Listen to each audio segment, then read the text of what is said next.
The year was 1842. Chattanooga shimmered under a scorching July sun. Flags rippled in the humid air, a celebration of freedom on this Independence Day.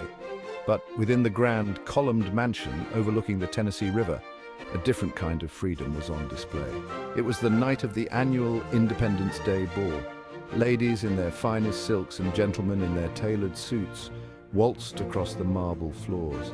The air vibrated with the music of a string quartet and the murmur of polite conversation. The scent of magnolias and honeysuckle hung heavy, a sweet, intoxicating perfume. Tonight, hearts would flutter and secrets would be whispered.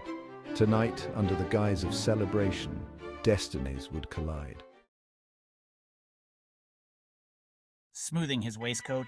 Lonnie smoothed his waistcoat, a nervous tremor in his hands. He stood beside his father, Silas, a man hardened by years of toil and the weight of their heritage. They were a picture of contrasting figures. Lonnie, with his youthful energy and the sharp angles of his Cherokee lineage evident in his high cheekbones and dark eyes. Silas, his weathered face etched with a lifetime of quiet dignity. They were outsiders in this world of finery and lineage. Their wealth, earned through honest trade, was looked down upon by those with inherited fortunes and a long lineage of Southern aristocracy. Silas had taught his son to hold his head high, to meet prejudice with quiet strength. Tonight, though, Lonnie felt the weight of countless stares, the whispers that seemed to follow their every step. Tonight he wished for acceptance, for a moment of simple belonging. Spotting Sarah across the ballroom.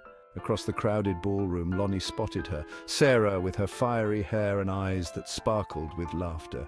She was the epitome of Southern grace, yet there was a kindness in her gaze that drew him in like a moth to a flame. He had met her briefly at a social gathering a few weeks prior. He remembered the way she had looked at him without judgment, just genuine interest. Gathering his courage, he asked her for a dance.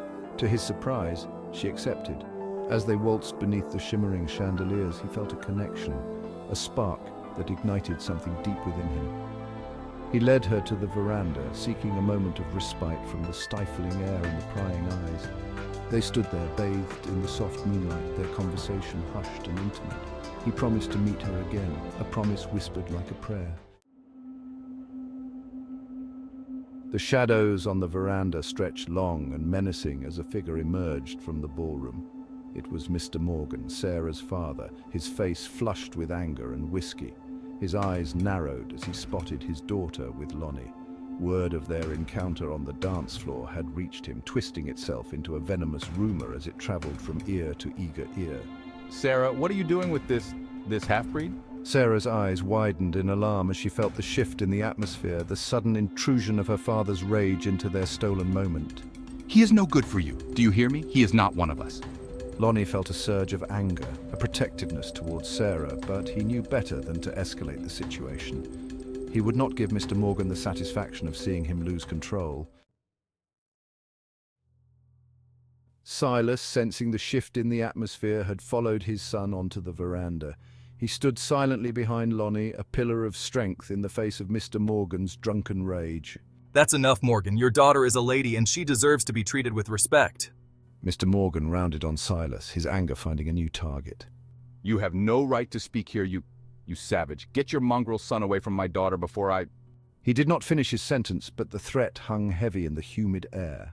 Silas's eyes narrowed, his fists clenching at his side. He had endured years of such insults, had swallowed his pride for the sake of peace. But this was different. This was about his son, about their dignity. Silas drew himself up to his full height, meeting Mr. Morgan's gaze with unwavering resolve. I will not stand by and let you speak about my son or my people that way. I demand satisfaction. Name your seconds. A hush fell over the veranda. Even the crickets seemed to hold their breath. A duel. It was an archaic custom, a relic of a bygone era, yet it held a strange power in this society, obsessed with honor and lineage. You will regret this. He stumbled away, leaving behind a silence even more deafening than his drunken tirade. Lonnie watched him go, his heart pounding in his chest. He knew what this meant. He knew the risks involved in such a challenge. The festive atmosphere of the ball seemed to evaporate, leaving behind a residue of tension and uncertainty. The music continued to play, but its cheerful melody now seemed discordant. a hollow echo in the face of the storm that was brewing.